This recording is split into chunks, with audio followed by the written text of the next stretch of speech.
Good evening, everyone. Welcome to the Power of Passive Investing meetup. It's great to have everybody. I know some folks are still getting out of work and some will probably join later.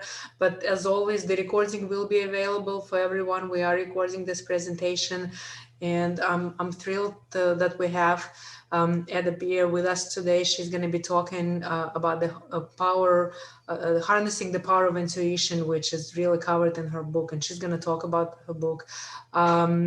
Briefly, her background. So AdaPia is a visionary leader with 20 plus years of experience across countries, cultures, and both corporate and a startup environment. She co-founded businesses, launched brands, and redefined the industry.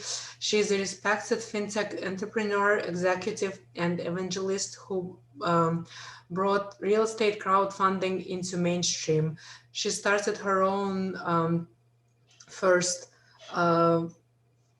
she bought her own first condo in 2003, and since that she's been a principal and VP of strategy of a real estate private equity firm called Alpha Investing. I'm sure she's going to tell us a lot more, and I don't want to go into any other details, but I would like to welcome AdaPia to the stage and welcome her to the Power of Passive Investing. We are thrilled to have you with us tonight. Thanks, Alina. I'm really honored to be here. It's always I'm just always honored to meet people and really excited to talk to passive investors. There's like all kinds of stuff that we can talk about intuition wise as it relates to passive investing and vetting people, vetting sponsors, vetting deals. So much of it comes down to like our sense and using like all our senses. But what I'll do in the presentation is we'll just go through harnessing the power of your intuition. And this is, to me, it is I'm sorry. Oh, I heard, sorry, I thought somebody was asking a question. So it's just a really powerful tool, and you could think of it as a super skill, and we'll really get into it because we all have it, and it's just a matter of understanding how we're using it. So this is what I would really like us to get into today. So I'm AdaPia. I am a real estate investor. My book is published internationally and sold internationally. I'm a keynote speaker. I've been on Goldcast. I did a video that had about 40 million views globally. So I'm a transformational speaker. I'm also a businesswoman at heart. I think I've always been an entrepreneur, but I didn't know it. I think my first taste of that was when I worked in a hedge fund, and I was always trying to find all the problems and fix them, which in any kind of a corporate environment, people don't like that. So, so I was really learning about myself in my 20s, and, over the years, and some of the things that we'll really talk about is how I really learned to honor myself, and whether that's just wisdom and time and experience, but so much of it has been because of certain experiences that I've had that forced me to look really deep inside myself. And, so today my mission really is to help others connect to what I call inner authority. And it's that place inside of ourselves that always knows the truth. And we all have it. It's a matter of giving ourselves permission to listen to it and to trust ourselves and to stop doubting ourselves. So, these are all titles, right? We all go by these titles, by these roles. This is how we identify, but we're so much more. And, we operate with conditioning. We operate with roles and identities and what we need to do and what society expects from us, what our family expects from us. And all of this becomes like these layers over top of us really listening to ourselves, and intuition is a function of this. So with me, like, these are things that I do, and what happened to me is I really woke up. I had very, very strong experiences that cracked my entire identity open. Some call it burnout. It was definitely awakening. It was definitely shocking, and it was not fun. but it really led me to understand who I am. And so this is my story. So, I started working in a bank when I was 18. It was very ambitious. I was like, I'm going to be really successful. I want to be important. I want to make money, because money to me as an 18-year-old meant that nobody could tell me what to do. So I was very independent. But I also understood very early on, before I understood how intuitive I was or how aware I was of these larger overall patterns, because so much of our intuition is about patterns, that I knew where things were going. And I knew that this would be a really important thing for me. And as I grew my career, and I worked in a hedge fund, I worked in insurance, I worked in private equity, and I was always trying to meet or exceed expectations. And when I joined one of the very early platforms of real estate crowdfunding, I helped launch that industry. So when Alina was doing the intro, is because I joined when real estate crowdfunding was brand new, and I took one of the platforms from 4 people to 40. I crowdfunded our Series A. I was flying around the country being this evangelist, saying how great this opportunity was, and meeting all kinds of syndicators and operators and investors who were interested in the space. But fast forward a little bit, that was in 2013. And so that really got me started in, proper real estate investing. Like, yes, I bought my first condo in 2003, but that's because I just knew that maybe I would want to live there one day. And I kind of had a sense, like, everybody knows real estate is like something that you want, but not to the degree that I'm sure all of you in this meetup know what you can really do with it. So what's going on is, when so I started when I was 18. When I was 38, I was the COO of a fintech company. And I took that role, and I knew I shouldn't have taken that role. I really had something to prove. My ego really wanted that role, but inside of me, I knew that it just wasn't going to be good for me. And I was right. And I stayed for 6 months. We raised a Series A from 0.72 capital, so Steve Cohen's group, and just really, I did what I needed to do, but it was an awful experience for me. And that experience, it basically just like took my head off my body from this perspective. I was so burnt out after all these years in crowdfunding, and I took this role, and it wasn't good for me. And I thought, maybe I should maybe I should do something different. And I started to have these like really big experiences that some would call spiritual awakening, and I didn't have anybody to talk to. And so I thought, well, maybe I should quit business, because that's not the right place for me. And maybe I should go over here and maybe do like some yoga and things like this. But in reality, every time I tried to do something in that world too, it wasn't working. And so I really had a massive, massive breakdown, because I couldn't succeed and I didn't understand. And so that forced me into this inner journey of who really am I? Because my career was gone. I decided to throw it away. I wasn't successful at anything. I had a house under construction. I wasn't making any money, and all these things just piled and piled and piled. And so I really had to understand all of this. And as I started to go on this inner journey of understanding myself, I had to really look at, what are my values? I had to really look at, what am I seeking for myself first and foremost? Like, forget this world out here. I have to know myself.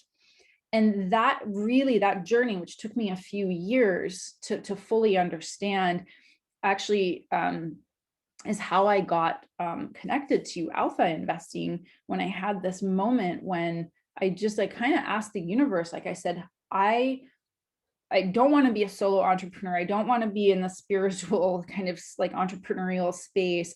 I really love business, and I was shaking my fist at the universe, and I was really, really angry that nothing was working.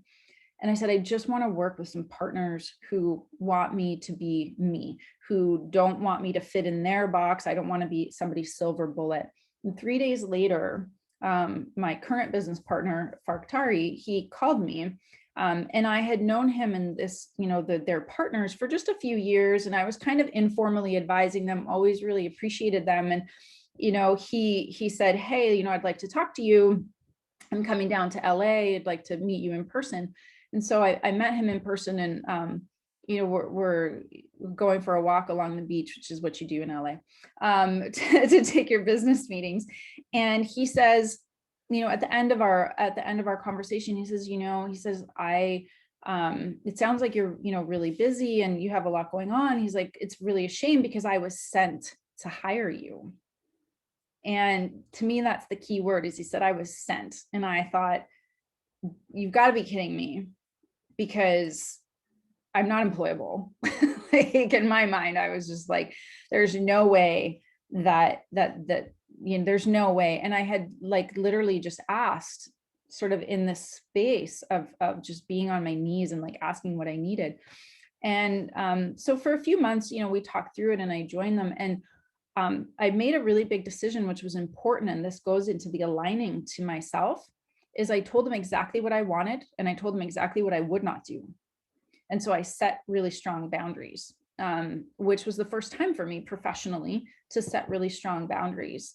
And they said, yeah, of course, we want you to do what you do, no problem.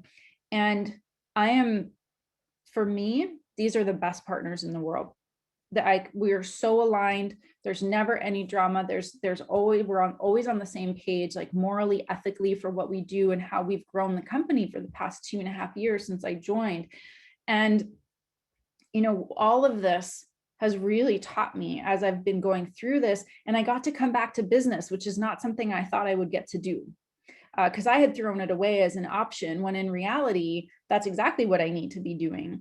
And so when I wrote this book, Productive Intuition, after doing some keynote speeches, the purpose for writing the book and all of this, and really the book is about aligning to inner authority. It's like, I am so powerful when I listen to myself and I know myself deeply, instead of maybe I should be somebody for somebody else. It's all about me. So I wrote this book because in essence, I just learned so much about all the times in my life when I didn't listen to my intuition were the worst things that ever happened to me. And, you know, we can talk about this a little bit more, but including I lost all of my life savings, multiple 6 figures, to fraud, because I rationalized away all my intuition that was saying, this is bad, this is not true, he's a bad person. And I just rationalized it away. And I didn't, you know, I also didn't ask for any help. But that's really the purpose of this. And I'm passionate about getting people to go inside and really live from that place and understand how intuition works. So that's really what this is all about. And you know, one of the things that I do want to say about all of this is that, let me just move to this next slide, is that, you know, I'm here to share what I know about intuition and encourage you to work with yours. And we're going to be dealing in the realm of the intangible, right? And intuition is very intangible. And I just really invite you to bring an open mind, because the how that we get to the root of anything is through curiosity, the beginner's mind, childlike innocence. Whenever we think we know something, we are just closed to all opportunity. And so one of the things that I've really learned is I don't have answers, but the most important thing is to ask the right questions.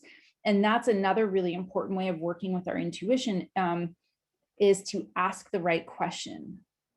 And so, you know, the question really is like, you know, what if you are intuitive? Like, what would that mean? Like, how would you relate to yourself? You know, because in a sense, if you believe this, or if you studied quantum physics to any degree, you know that everything is pure energy. And the realm of questions and answers is, there's this field of possibility, which is energy. Every answer, every possibility is actually constantly present, and we can access it with the right questions. And, you know, we have this physical body, which is how intuition speaks to us. But in general, you know, quantum physicists call it the unified field. Some call it divine source, the matrix, God, source, spirit, what have you. But the point is that we have a really powerful supercomputer, and we have the ability with our minds, with asking the right questions, to pull information down. And all we need to do is ask. So it's all about the questions. So to start, you know, I will say this, self-reflection is a really important practice. This is how we get to the heart of who we are. And so I want to start with a few questions just to put out there for you to think about. And you can write these down. You can think about them now or, maybe later. But, what do you believe about intuition? Even about some of the things that I've said right now. Do you notice that you have any thoughts that are like doubtful thoughts or skeptical thoughts? Do you believe that you're intuitive? I always thought intuition was for psychics. I didn't think that it was for me until I started researching and really understanding my own experience and realizing that, yes, I'm actually extremely intuitive, but so is everybody else. And then the other big question is, do you listen to your intuition? And when the times that you don't, because we've all not listened to our intuition, what's the difference in the outcome when you've listened to it and when you haven't? Because if you believe that you're not intuitive, that's a level of false conditioning. And if you believe it, you're closing yourself off to the ability to know that you are. Yeah, just curious if I could interrupt you, and maybe something you're going to be sharing later. I think there is some overlap between intuition and common sense. Yeah. How do you separate the two? Whoa. So common sense is part of it. It comes down to intuition, and we will get into it. It really is how it operates within us. Feel free to cover it later. I mean, I didn't mean. Yeah, we're going to talk about it a little bit later. I'll keep it in mind with the common sense, but the basic thing is that common sense is also part of the story of life that we're told. This is common sense, because common sense also, it depends if it's common sense that somebody has told you versus you understanding that that's common sense to you. Well, use your example. You said there was this guy who defrauded you. So I'm assuming there were some red flags that you were noticing. So that's kind of common sense to me. There's common sense that this was a red flag, the way he was talking or what he was saying. I don't know if I would necessarily call that intuition. I would call it common sense or something that makes sense or doesn't make sense. Yeah, I mean, I think it depends. With that example specifically, there were red flags, and I did my due diligence, and in my due diligence, it checked out. Oh, I see. And so what I noticed though is how much it was not actually common sense to me. I mean, it wasn't like, it was really, it can be both. Like, this is such a, it's such like a fine line between things, but like your degree of common sense about this is going to be different than mine. And my degree of common sense about this today is different than back then, because I didn't know what I know today about walking away about, I didn't know that I could walk away, and that was part of my problem. And so I think it comes also with our ability to trust ourselves, and I wasn't really trusting that. And as real estate investors today, we have this very and this happened in 2013. So, and now this is 7 years later, and like, I work with a firm, we do underwriting. So like, the level of diligence that I understand to do today is very different than the level of diligence that I understood to do back then. And what's interesting is that as I was going through, I was relating this opportunity, which was not a real estate opportunity, to people that I knew that had made a lot of money with kind of these similar private investments, that one would say, this is too good to be true. But I personally knew people who, because of their access, I had examples of, no, I know that this is possible in the realm of people who operate in these at levels of money that is not what most people have. So, and I knew people like that. And so I thought, I didn't think it's too good to be true for me. I thought, I have an example. I know people who have done similar things. So I rationalized away what I felt was wrong. And so that's kind of, so it's important also to understand the stories we know and the examples that we have, because those play a huge role, and our biases play a huge role. So like the mind can be tricked, we can be emotionally manipulated. There's so many things that really speak to being careful about how we think about things and being a lot more cognizant about how something feels. And all I should have done back then was ask for help, which I didn't, because I was too proud. And that's like a whole other topic, right? It's really just, I didn't ask for help because I wanted to prove something. And so I smashed away my intuition and I lost all this money. But that was a big lesson, but it actually got me to where I am today. If I'm to really look at how that evolved for me, because I was totally out of money, that kind of helped me get into the real estate crowdfunding, because originally I was going to use the proceeds to be an angel investor. And so I had to get a job. And that's what brings me here to today. So I always think about it also in terms of trusting life, trusting call it the universe, whatever you want to call it, but trust life, trust that you can get through things. And what I told myself when it all really happened was, I just need to work, I can make the money back, which is true, but I couldn't build wealth. Like I lost my chance to build wealth then. So it set me back in some ways, but it pushed me into this career, which I absolutely love. Amazing. Thank you. Yeah, of course. So we'll just go through this really quickly, because I would love to hear people's stories. So what is intuition? I mean, we all have our own way of understanding it, and you saw it's hard to nail down, like, what is intuition? I like to think about it, really everything about what we are is transcendent intelligence. Like, we have a tendency in our culture, especially here in the West, to be all about the mind, primacy of the mind and of thinking, and the linear and the analytical. And it serves a really important purpose. Most of us are using our mind the wrong way. But there's all kinds of other intelligence. There's transcendent intelligence. This is our access to something above and beyond the range of just our normal experience. Like, transcendent is something that transcends our physical experience. Intuition is knowing, it's knowing beyond reason. It's that I know something, but I don't know why I know it, and I don't know how I got this idea, and I don't know where this came from, and I can't make sense of it, but I know it. That's intuition as well. Intuition is really subtle.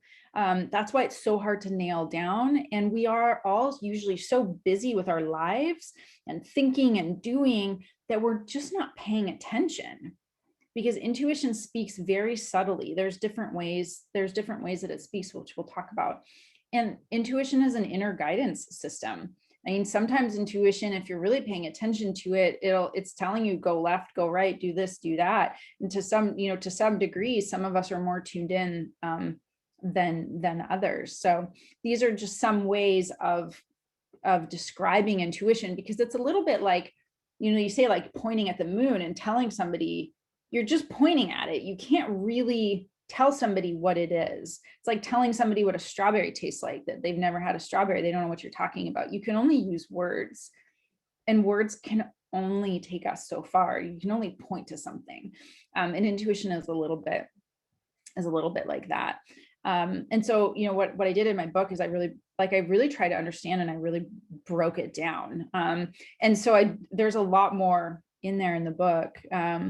But, a next set of questions before we move on is, how does intuition show up for you? This transcendent intelligence, this knowing without reason. How does that show up for you? How does intuition show up for you? Is it feelings? Is it sensations? Do you get visions? Do you hear things? Do you just know things? And in the realm of, what you might call a psychic power, they're called clairs. So you might have clairvoyance, like you see things. Clairsentience is feeling, claircognizance is knowing, clairaudience is hearing. Some people hear, voices.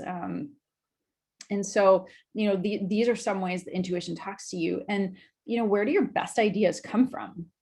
And where have they come from? So these are just some questions to kind of get those juices flowing, and really inviting a non-analytical approach to just asking yourself that question and seeing and experiencing what comes up. And very importantly, not judging what comes up, because it might not be what you expect. And that's why most of us go like this when we get these answers. We're like, oh, but that's not what I wanted, or that doesn't make any sense. Well, usually that's your intuition. And so the important thing is to like notice that. So those are some questions as we move into this next thing. So, where is intuition? So I've described a little bit, we're like pointing at the moon. It's intangible, it's difficult to grasp, it's difficult to describe. And that's partly the point, because we're always invested in, visible proof and, these left brain functions. So a better question is, where is intuition? And it's in the body. So instead of trying to define intuition, where is it? It's 100% in the body. The human body is so incredibly intelligent. We can even just go on the basic premise of what the body does without us having to think about it, which is everything. It breathes, it digests, it beats the heart. I mean, there's so much that it does, and there's so much more. And intuition functions through the body, every part of our body. Everything about our physical experience is receiving and transmitting data and information from the world around us. The body is a transmitter and a receiver, essentially. We are this massive supercomputer, and the body is like this conduit for intuition.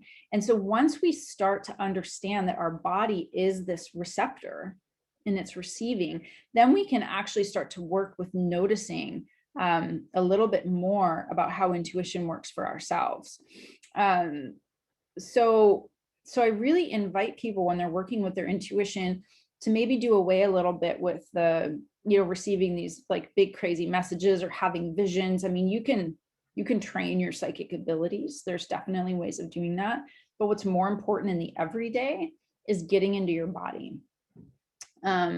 So also because physical expressions of intuition are easier to identify, especially when you're starting out, and we have a body for a reason. Like if we were disembodied, then it would be different, but we have a body for a reason. And we just haven't ever been taught, unless we grew up in a culture that has a really deep spiritual upbringing. In the West, especially how I was brought up, was under the guise of like Catholicism. So there's no intuition there. It's all like, you do this, you do that. There's nothing about honoring yourself. It's all about honoring something outside of yourself. And the point is, we need to honor ourselves. So it's in the body. And I didn't get this slide here. So how does intuition work? And so, Alina, this is where I was going to go. So let me start by saying this. We're hardwired for intuition. Like, we're so deeply conditioned by families, roles, relationships, religion, society, that we just forget. Like, we're born knowing it beyond knowing, and we just forget over time because we get conditioned and we grow up and we're told, be this, do that. And we're not told or taught to listen to ourselves. And I don't know if anybody was or still is like a very creative person, or maybe as a child you were creative, and I got in trouble all the time for, no, you're academic, you need to be smart, you need to be good in school. And so it shuts down actually like parts of our brain. And so intuition functions very much, to break it down, we're hardwired for it in our brain. Even just thinking about using more of our right brain functions, intuition is also it's taking that common sense, it's taking that story, it's taking patterns, it's taking all this information that the brain is constantly receiving. I mean, we receive trillions and process trillions of bits of data all the time. And our conscious mind, our prefrontal cortex, can only hold 7 bits of data. But we're receiving trillions of them. So who's processing that? What is processing that? So our brain and our mind and our body. And so it's a function of recall. If anybody studied any depth psychology, Carl Jung talks about the collective unconscious. We're all tapped into that, which is why when there's something terrible that happens in the world, scientists can measure a change in the electromagnetic frequency of the planet. And we're all connected to each other. We feel it. And I think one of the things that are very tangible and visible is what the pandemic did. It really connected people, and we could feel a lot of things that we weren't feeling before. And that's this connection that we have. And this is happening more and more. So, the right brain is spatial awareness, pattern recognition, creativity, and we want to use the whole brain, because when the 2 hemispheres of the brain are talking to each other, there's this like incredible amount of power and knowledge and creation that happens. And we actually have more than one brain. Like we have our cerebral brain, we have an emotional brain, which is the limbic system, which is where emotions are processed. And that limbic system exists in our whole body. There's something called neuroscience of emotions, where where we know that emotions are actually processed in all of the body, and they're very much processed in the gut. And the gut is a second brain. Like scientists call it the second brain. And so we'll talk about that a little bit more, because in the body, like the gut brain is like your ground zero for intuitive knowing in the body. And I'm sure we've all had like gut feelings, or we've heard about this. But truly, when we focus on our body, we'll feel it, and you'll get different sensations in different places. We also have a heart brain. And some of the most fascinating science to me anyway, because I'm a nerd, is the science around the heart and just how powerful the heart is. It is, we're electromagnetic, and the brain is electromagnetic, but the heart is 1,000 times more powerful in its electromagnetic frequency than the brain. The heart is the first organ to form in an embryo at birth. The heart sends more information to the brain than vice versa.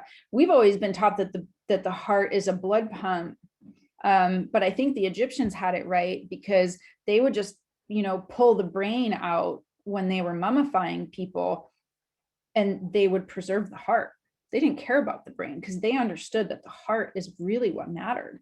And there's a neural network. So neurons, like brain cells, essentially around the heart, just like there are neurons in our gut. And so if you've ever felt like your heart has a mind of its own, and I don't mean romantically, but like this is a massive, massive location for feeling intuition that is guidance. A lot of our gut feeling is going to be a little bit more like warning, but the heart is a lot more guidance, and it is truly the seat of our intuitive voice. So this is how intuition works. Like it is in our body, it is in our brain. There's actually some interesting scientific evidence that shows that the brain actually indicates that it, here, I have it here, hold on. There's this experimental study that shows actually that the heart can receive and process data from future events. And I don't know how they did this, but this is just to show, because there's a connection that we have to the heart, and that the heart connects up into a different body. Like in like yogic philosophy, we have multiple bodies. We have a physical body, we have a mental, emotional body, we have a spiritual body, we have a wisdom body, and we have like this higher, this much bigger, higher self. And so this is how intuition works. Even just biologically, getting a little bit more into our right brain, really getting into the body, because it's processing all the time. Our gut is a second brain. And then the heart as the center of this voice that's trying to guide us. So then my question to you is, where in your body do you get intuitive hits? Do you get a gut feeling about people or situations? And, one of maybe the most important question is, do you trust your intuition and do you act on what it's telling you? Or do you rationalize it away and say, no, I don't want that. No, that can't be right. Like you don't want to deal with it. So these are some important questions to work with yourself, because we are all intuitive and there's so much more that life is just so much different when we connect to it. My life is completely different because I trust myself. So then really quickly, like, how do we harness intuition? And these are just like a few things. So the space of no mind. So what do I mean by this?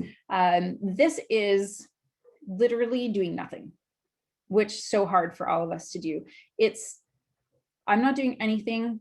I'm not listening to a podcast. I'm not reading a book. I'm maybe you're going for a walk, but I'm not trying to purposely, consciously use my mind. And this is the space where some of the greatest minds of all time, like Einstein and Edison and Darwin, to name a few, Tesla, Warren Buffett, they do nothing. They have like blocks of time. No, Warren Buffett, blocks of time, does nothing. He processes. Albert Einstein came up with his theory of relativity because he was daydreaming and he used his imagination. He would imagine kind of like flying around the earth. I can't remember those stories specifically, but this is the space that we actually need to get into, the space, because we can't always be on with our mind. Like we can't run a car all the time. We can't run our minds all the time. The other thing with harnessing your intuition, and here's the thing, in the space of no mind, you get all kinds of ideas, and then it starts going crazy in there because you get all these amazing things. Like some of my, so I practice yoga, and when I'm in Shavasana, when that's like the laying down, it's the corpse pose at the end, I have so many ideas, so many things. And I'm always thinking, crap, I need to write them down. And then I just need to trust that they'll come back to me, when I'm in the car or whatever. So, there's a lot that goes on without us needing to force the issue with our own minds. The other thing is like noticing. So we talked about how intuition is subtle. So noticing subtle sensations, noticing your thoughts, noticing your emotions. So the self-awareness is where we start to pull apart the who I'm not versus the who I truly am, which is this place inside. So when you start to notice yourself, your reactions, your interactions, you can actually pull self away, and then you become the noticer. So who's that? That this is the noticing. And also a little more practically, the self-mastery that we're seeking comes from noticing the things that we don't want or that we create. Let's say like you could stop an argument or a fight by just not saying anything. So, and like noticing what that trigger is. And the more you do that, the more that part of you, which is a conditioned part of you, which is a protective layer around you, falls away, and you're still here, but you're in a different space. It feels very different. Another way to harness intuition, and noticing is a daily constant practice. And another one is meditation. I mean, I don't think I need to talk about how many scientific studies are out there that prove how important meditation is to our health and our well-being. And it levels up our brains. It just levels up our life, our sense of wellness. So meditation is a really important one for harnessing intuition, because it goes back to this noticing where you're just quieting the mind and you're hearing your inner voice. You're hearing your intuition more. You get a sense of a knowing. So meditation. The last one is interoception. So interoception is inner body awareness. So going back to the body, it's this is an inner awareness where you're developing and like you're cultivating a practice where you're familiar with your internal states. And a lot of them are emotional, because there's a big difference between emotion and intuition, but sometimes that can get muddied, because we don't know where emotions come from. And usually a lot of the times we don't like them because we feel out of control, like the mind feels out of control. So interoception is, where in my body am I experiencing what's happening? And this is how we really start to get in touch with what I call the not self, the self, and the intuitive voice. And so this is the learning to work with the subtle sensations, really, really working with them. That's interoception, because your body processes emotions. It processes the emotions that arise from thoughts. And by building this practice of interoception, it allows you to anchor your awareness inside of yourself. And that's a really steady place to be, so that you can let usually thoughts go. Like, we don't have to grab the thoughts that like fly through us. So these are some tools for harnessing our intuition. So what does intuition in action look like? Like, once you harness it, what's the point? So the point is that when we have a good grasp of our intuition, when we're working with it, we have better decision making. It's faster. When you don't have to second guess yourself, when you don't have to ask other people, when you don't have to prove yourself right, it's much more efficient. I mean, if we want to be honest, it's like really efficient. Like, you can make a decision because you trust what is going on, and there's not all this outside influence. Problem solving, creativity. To me, creativity is one of the most undervalued aspects of just being ourselves. Inspiration, you're more inspired when you're more connected to yourself, and you just trust life, you trust yourself. More confidence, more productivity, because you don't have to waste all this time thinking about all these other things. You're so much more productive. And to me, productivity and creativity go together. I don't, we have a linear, like quantitative way of thinking about productivity, but it's also very qualitative. If you've ever done any kind of creative work,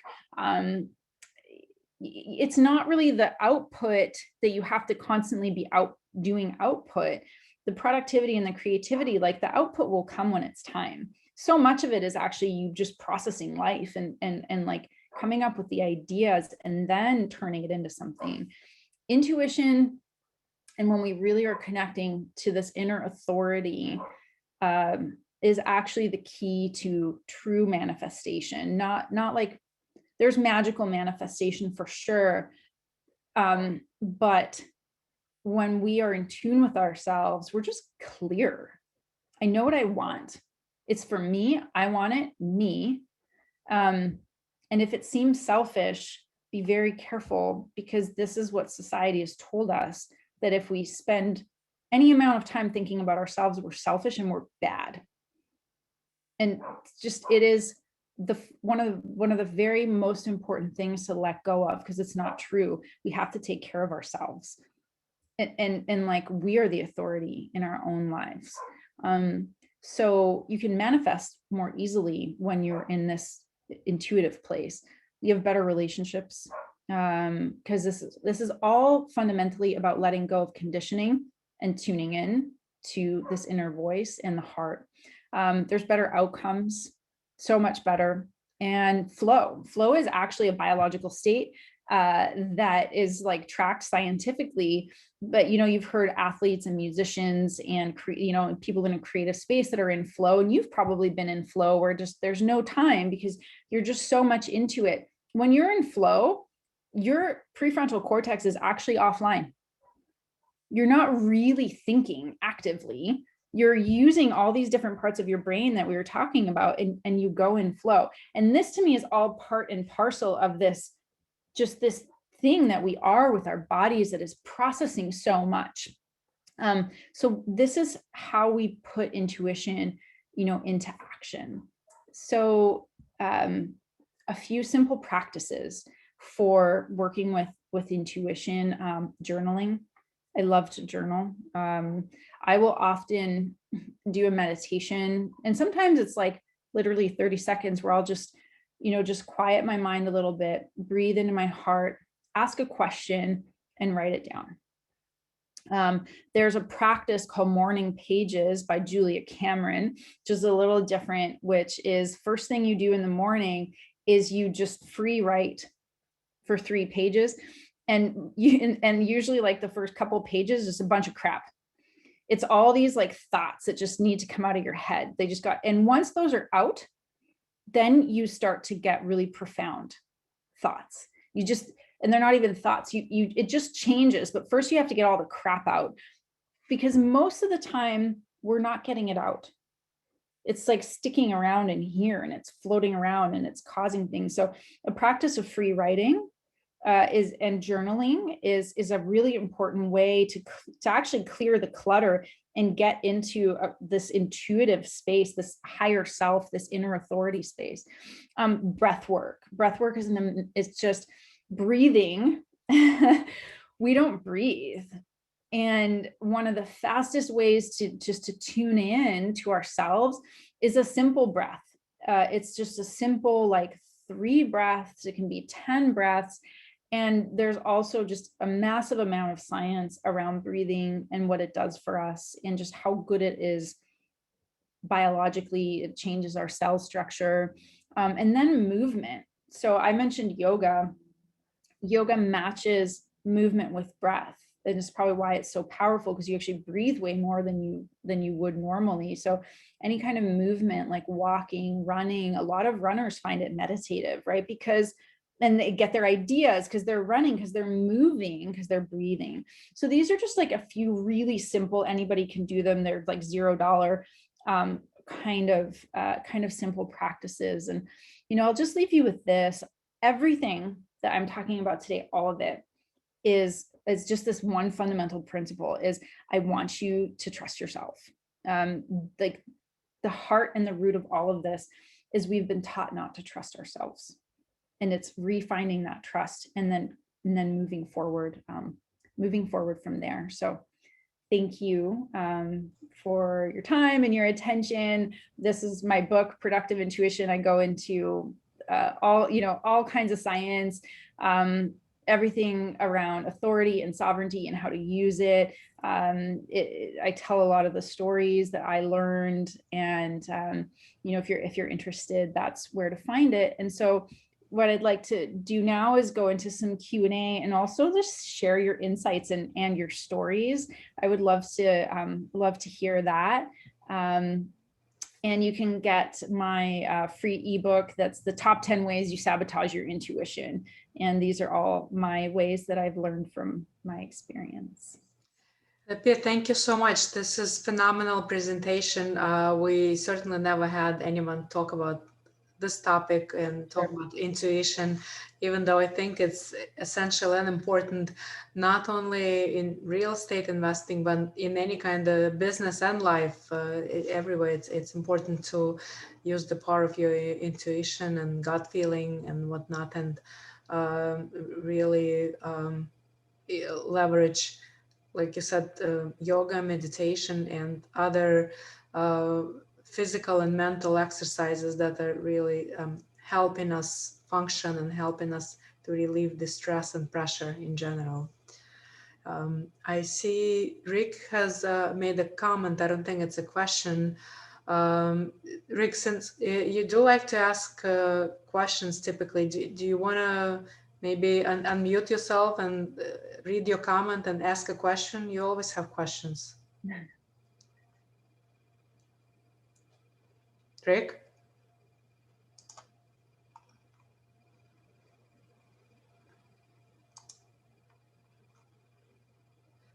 Okay, looks like he can't. I'll just read Rick's comment. So he said, Dr. Burrow. I don't know if that matters. Can you hear me? Yeah, we can hear you now. Go for it. Yeah, but I'm hearing you through my phone. I had a call in on the phone. The word I was looking for is neurotransmitters. 95% of the neurotransmitters are extracted from the colon, so they call that the second brain. Neurologist And Yeah. Dr. Burl Pettibon, who invented the Pettibon machine for chiropractors, he feels, and it's real important that the sacrum coccyx complex is the second head, as opposed to the occipital and the atlas axis complex. Your upper cervicals, C1, C2, and your occiput that's like the first, but the second, which is real important, is down at the sacrum also. Mm-hmm. So that's like the second head. So I understand our presenter mentioned, that the stomach would be the second brain. I've heard that too. Yeah. Yeah, thank you for that. The science around this stuff is bananas. When I was doing research on my book, I didn't think I'd get into the science so much, but because I need to understand things. I'm not just going to believe it because somebody said it. I need to experience it and I need to understand it. And the more I got into this kind of stuff, the more it just became so evident to me that we are just starting to learn how we really function. And we've been operating as like half humans or like quarter humans this whole time. We're just not using or understanding how powerful we are. And I love all the science. And Rick, I don't know if you were on before I started, but I just went through like a really severe flare of Crohn's disease, which is in my gut. And I was doing, again, all this research on the microbiome, which is not in this book because it wasn't really related. But 75% of our immune system is in our gut. Like, we're just starting to understand how important the bottom, this, like you're saying too, like the coccyx complex, the sacrum, in yogic philosophy and some esoteric spaces as well. Like that's the chakra there. I'm losing the name of it, but the orange one in like your womb space, and that's where your creativity is. That's also where the second chakra is in the stomach. The second chakra. Yeah, exactly. Yeah. And that's also where abundance lives, where our financial abundance is down here too. It's connected to our creativity. And I know I paid for all that food that I ate. Yeah. So it's really interesting when we get into it. And I think it really helps, especially if any of us are, as I was, a little bit skeptical. But when I started having these experiences, it really woke me up. Like, it just started to make a lot of sense, and I could relate what was happening within me to some of this philosophy, because ancient cultures have understood this for a really, really long time, but the science is just catching up to it, which I think is such a beautiful thing. We have a nerve center about 2 inches below our the bottom of our sacrum. Not sacrum, but sternum. The word is escaping me right now, but in karate, if you wanted to hit that, you could kill somebody there. Solar plexus, the solar plexus. That's the third chakra. Yeah, that's the one for self-confidence and that's the yellow one. That's like light. That's like how you show up. And it's really interesting to match also like energetic body, like these energy practices with with physicality too. Like, one of the really interesting things that I've really found is frequencies. So like if you like singing bowls or just there's certain music that's tuned a certain way, and they're beautiful singing bowls. I like that. Yeah, and they have a biological impact on us. Like you can use tuning forks, like the perfect fifth, for example. I believe it. Yeah. It's amazing. Anyway, it's a super nerdy thing, but it really helps you understand that you're so much more, and there's so many more ways to really just access. This is all about giving ourselves permission to be 100% of who we are, and not just what we thought or who we thought we should be. Amazing. And we have a few more comments in the chat. They're not really questions, but people are talking about different chakras. That's right. Yeah, the Svadhisthana, that was the word. I couldn't find it. Yeah. I can remember colors mostly right now. So Yeah, no, this is definitely interesting. So, AdaPia, since while you were talking about intuition and using various powers, I was thinking like a lot of studies has been done in terms of differentiating how men and women approach situation. And one of the books that comes to mind, not necessarily related to this but in general, that differentiates men and women is Men Are From Mars, Women Are From Venus. And do you think when it comes to intuition, men and women approach it differently? And is there a way, like on your team there are both men and women, you work together, so is there a way to overlap the knowledge and the skill from both angles and utilize it appropriately, just because men and women think differently when it comes to intuition? Yeah, I think it comes again a little, well, it's to how we're wired and it's to our biology. And then there's, of course, generalizations, because our head of underwriting is a woman. And she's so analytical and she's so smart. Like she's amazing, completely amazing. And that doesn't mean that she's not connected, let's say, to her intuition or her emotions. But men and women approach everything differently. We're wired a little bit differently. Our hormones are what makes us different. And those are actually also part of this whole system about how we relate to the world around us. But when we start doing any amount of inner work and like self-awareness work, we can move beyond the limitations to really expand. Like I really was very left brain oriented, and I was not, I actually wasn't that much in my feminine, if you will, because I made this decision to be over here, kind of linear. But when I started to allow myself to let that be okay, because for me, I was thinking it wasn't okay. I just became more okay with myself, and I became more successful in everything that I do. And so the one thing I will say is that it's so personal. And that's why I'm like hesitant to really say, like, I don't know what intuition is. I'm still learning, because I'm still learning who I am and how it operates within me.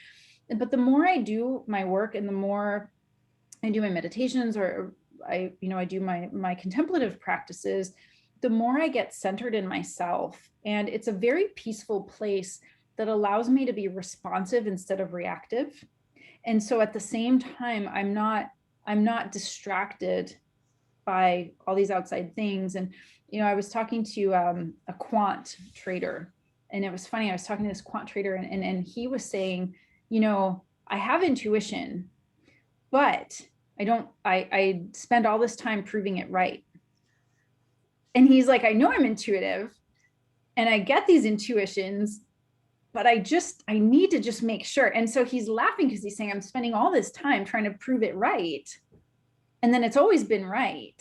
So that's what I mean about trusting ourselves. And you have to get to that place when you start to recognize when you're getting an intuitive response to something, or when you're having an emotional reaction, or you're getting triggered. So there's a lot of work to do there, and a lot of it comes through clearing, which is why there's so much focus on like mindfulness and mindset, on reprogramming the subconscious, because what we're essentially trying to do is just stop telling ourselves lies and really just start believing what's in here. And that's why I think the heart is such a powerful place to start, and just to almost always be, because when we meditate on like outer space stuff, like, oh, I need to leave my body and I need to like go up here, we're actually missing the point of being a human in a body. And so that's why the heart is so powerful. For me, it's been the most powerful practice, and it's almost immediate. But for years, I decided that I needed to be linear, and I needed to be good at numbers. I'm terrible at numbers. It's just not my strength. And when I started to allow myself to get into my strengths, then I was a lot more successful. Excellent. Amazing. You mentioned something along the lines of got having access or seeing some of the future. I don't remember the exact phrase you use, but can you elaborate on that a little?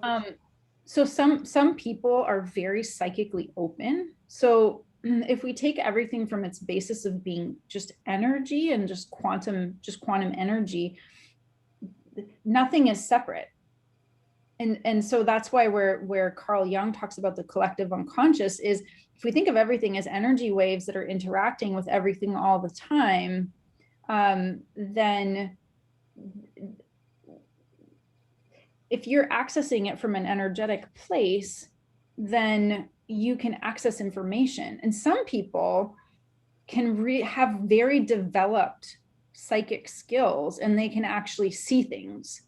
Like when I get from a more esoteric perspective, because I am very intuitive, I'm very empathic, I can read people, I kind of know bigger things when they're going to happen, but I don't get like visuals. Some people get visuals. So when I started to open up to all this kind of stuff, it was freaking me out, because I would understand things that were happening on a level that I should have no knowledge about. But I haven't like spent a lot of time like, training it. But I do understand that that's how it is, which is in a way how when I first started working with my sister, I knew that if we would just start showing up in the early days of the crash of, I don't know how much I talked about, I just came off a podcast, so I don't know how much I talked about working with my sister as an artist, but when I built a business with her, it was at the height of basically at the beginning of the Great Recession. People told us we were crazy. And I said, no, because I understood this thread of, it's almost like concentric circle of logic, but there's also an element of like, no, I know this is how it's going to work. I knew real estate crowdfunding would be a thing. I met Uber in 2011 and I knew they were going to be a big thing. I didn't join them. But I knew, I was like, this is going to be a big thing. But this is kind of a pattern recognition, but it's also a feeling. And I've learned to understand that in myself. And then, like I said, there's people that they are very psychic, where they can tap and tune into that field of energy, and they can get answers for you. That's something that some people do. And I know people who do it. I do it for myself, but I also have people that do it with me, because I just can't go to certain sort of like energy kind of places all the time. So anyway, that's like a little bit esoteric, but that's as far as you can go with it. There's some people that are way out there. They live on a whole other realm of knowledge, but they're not so much in the body. They don't really operate on this level like we do. Fascinating. Guys, does anyone else want to ask questions? Got a very quiet group today. Nobody has a question. I have one statement. Oh, I have a question. I would be surprised, Rick, if you didn't. What was that? I said I would be surprised if you didn't ask at least one question. Oh, sometimes you have to pry me a little bit, or prod me, I should say. Do you know when the doctor hits the tuning fork on his knee and then puts the vibration near your ear to check for hearing, how you heard, why he waits before he puts the end piece on your mastoid? Oh, I don't know. I have tuning forks, but I use them. I don't put them on my body, although some people do. I don't know why they wait. It's you have to wait long enough so you don't get the person to go deaf, because it becomes that loud when it's conductive through the bone, through the mastoid, which is right behind the ear. Oh, that's really interesting. Yeah, I mean, our biology, it's actually really sensitive. I did not know that. I love well, this. I'm glad all the doctors should know that. Yeah. So if anyone, so this is, these are tuning forks. Oh, right. Yeah. And so if you have like a little hockey puck, I don't know if you can hear that. We can. Yeah. So so you use these and you do different things with them, but it's kind of the same concept as like your bowls, that it has a physiological effect, and it's invisible. How do you use them? How do you use them? Well, I have two, because these ones, and there's like all the different frequencies. I have these two, which are G and C, just from a musical like note perspective. This makes the perfect fifth. And so this, even for 30 seconds, completely calms your body down and causes, and actually in your cells will actually, like, it reduces oxidation in your cells. So yeah, and so you have to like do two sides. So like you might do this. Oh, you hit both of them at the same time and then you switch sides? Yeah. Oh, you do like 30 seconds on each side. These are $20 on Etsy. And you just, it's like, I can't remember what it is, but a really interesting physiological process in your cells that just like makes them almost like detox.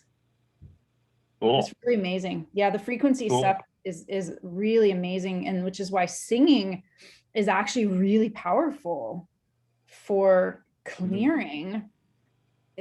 You know, there's just so much in there in our physiology, and to me it all relates kind of back to intuition, but it's really just about understanding who we are and just feeling good about ourselves, and not feeling so hampered by like different stresses, because most of the time the stresses are because we're paying too much attention to something, and instead of paying attention to what we really need inside. It all comes down to like this, like honoring yourself. And you know, I'll tell you what, when I lost that money, so I got a call from, like, it was like the FBI, because the guy had also defrauded a state charter school along with me, and he was like a board member there. And so so it went to criminal, and I was a victim in this like criminal case. So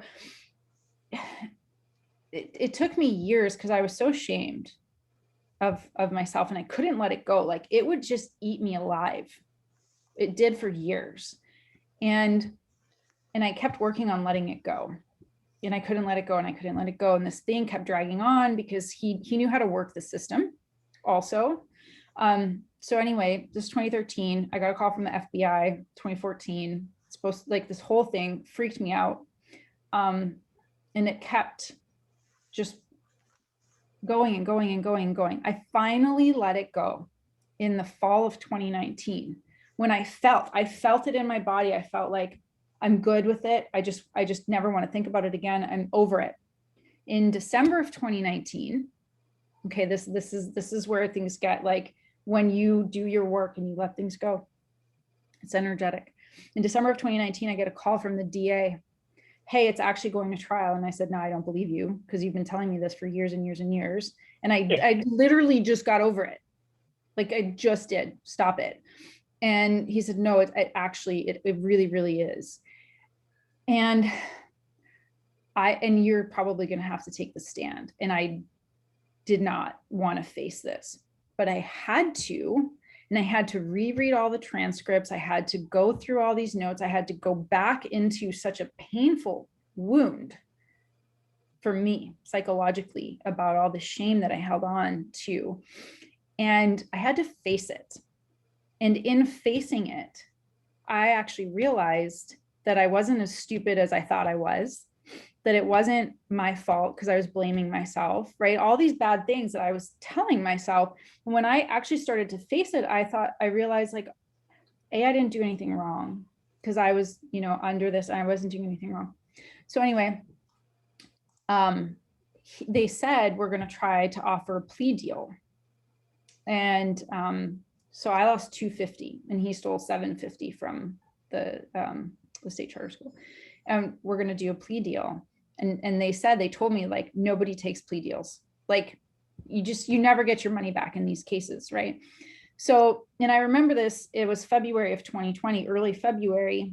And I remember in the morning, I was doing some of like my journaling and my practices, and I just had a really strong kind of moment where I said, I really just want him to do the right thing. And I kind of put it out there. I said, I just, please do the right thing. I don't want more kids to lose their father to prison. Just do the right thing. He took the plea deal. He took the plea deal. And he was supposed to get, and he was going to give back like whatever, a chunk of it, I think 500,000 in total. And he took the plea deal. And then that was February. Can I ask what's that word you're using? Speedial? What was that? Plea. He took the plea deal from the DA. Yeah, he took a plea. Yeah, he took the deal. Oh, I see. Yeah, he took the deal, which is crazy because this never happens. And then he was supposed to go to his sentencing on March 20th.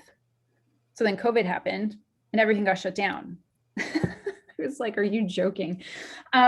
So it kept getting pushed back because COVID, so in June, and it didn't happen in June. And this had been like my whole life for 7 years, this like never, ever happening.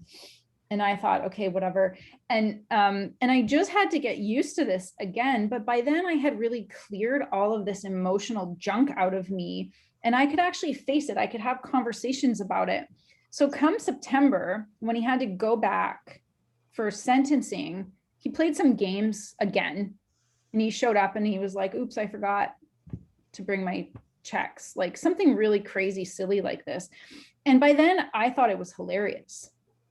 Like, I made such a humongous shift mentally, emotionally, that I was making jokes with my husband about the insanity of this guy still playing the system and like still doing things. So anyway, long story short, I got all my money back.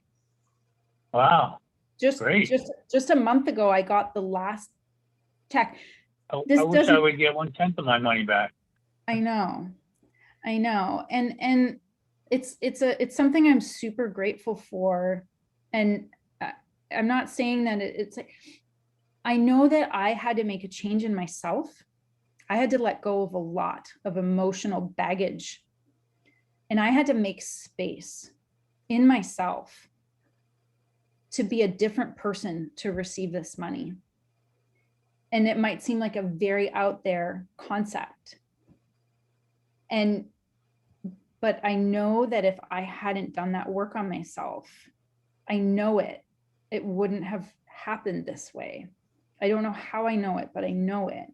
And God bless you for doing what you did. Well, God bless you for getting your money back, all of it too.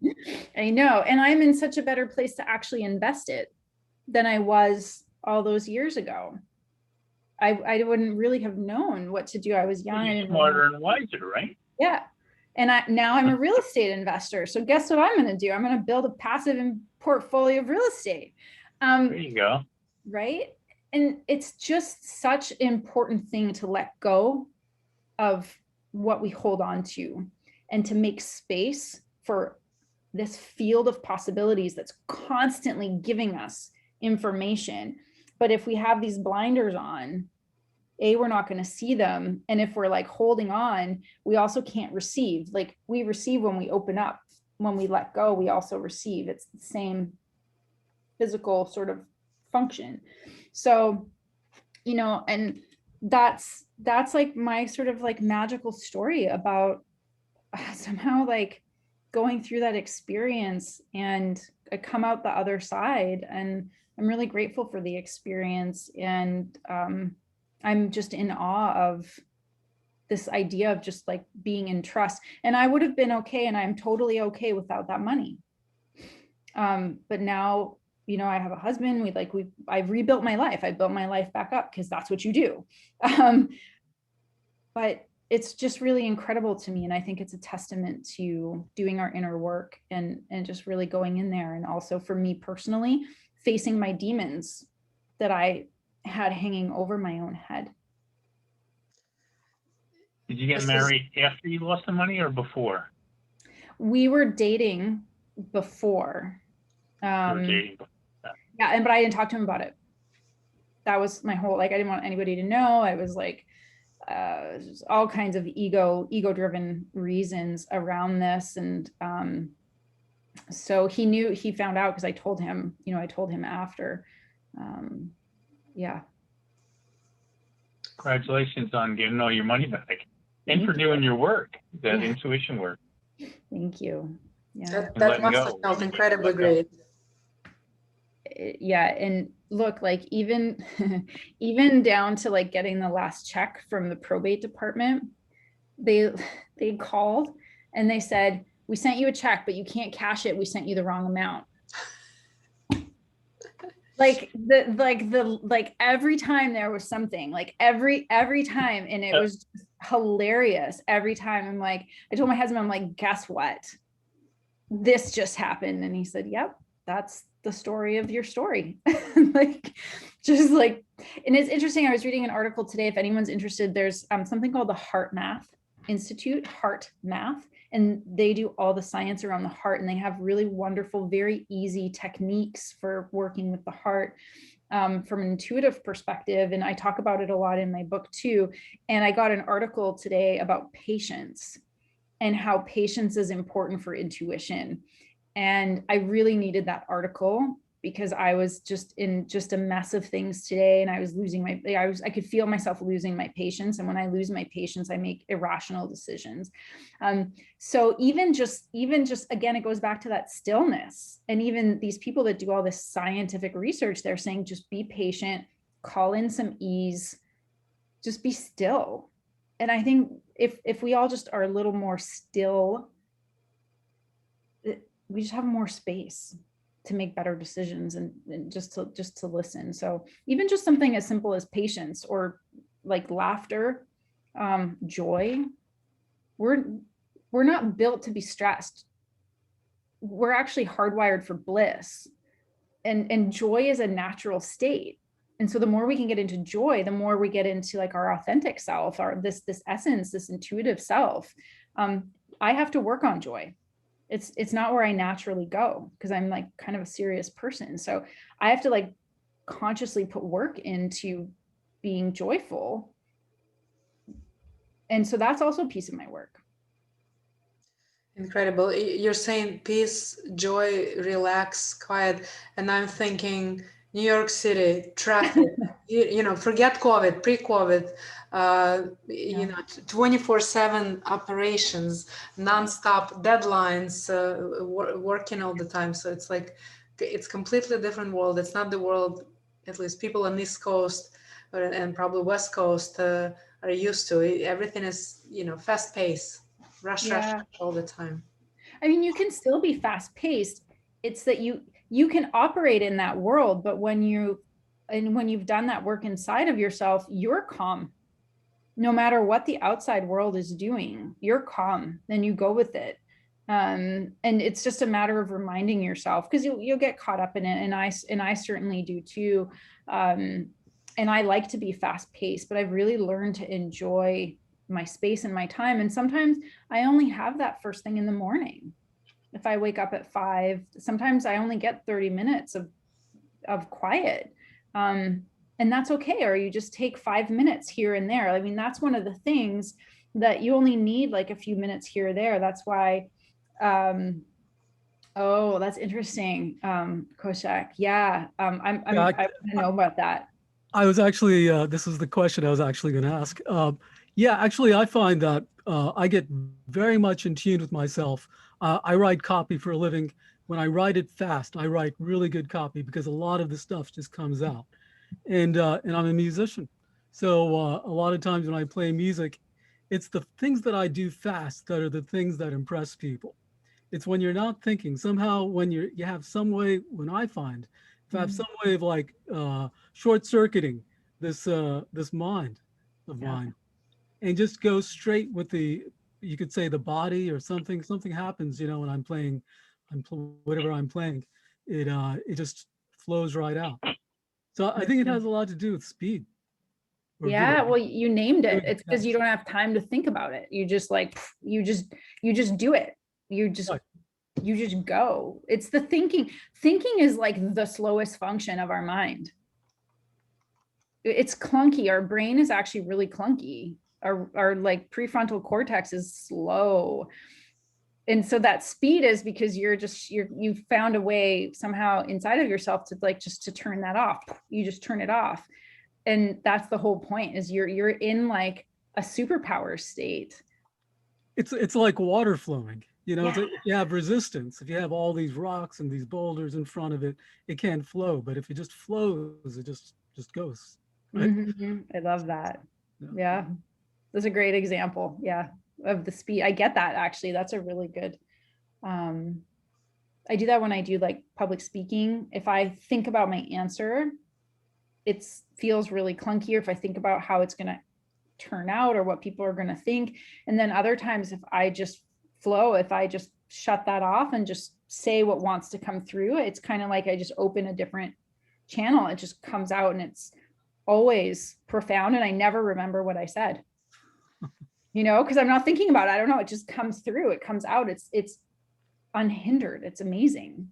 So I love that example. Thank you for that. I love it. Amazing. No, this is great. Guys, we have about 2 minutes left, and I want to give a chance to anyone else who has a question, anyone who wants to ask a question or reach out to AdaPia. AdaPia, what is the best way to connect with you if people want to ask questions offline? Yeah. So I'm pretty easy to find. Some of you already know me. So LinkedIn is a great place to connect with me. So just look me up, AdaPia. I'm on Clubhouse a lot these days, talking about like chaos. It's like my life is chaotic, but I love it. I love getting on there and talking to people and doing all that kind of stuff. So you can follow me there. But yeah, like connect with me on LinkedIn. Happy to like have conversations and you talk real estate. I mean, look, we don't underwrite.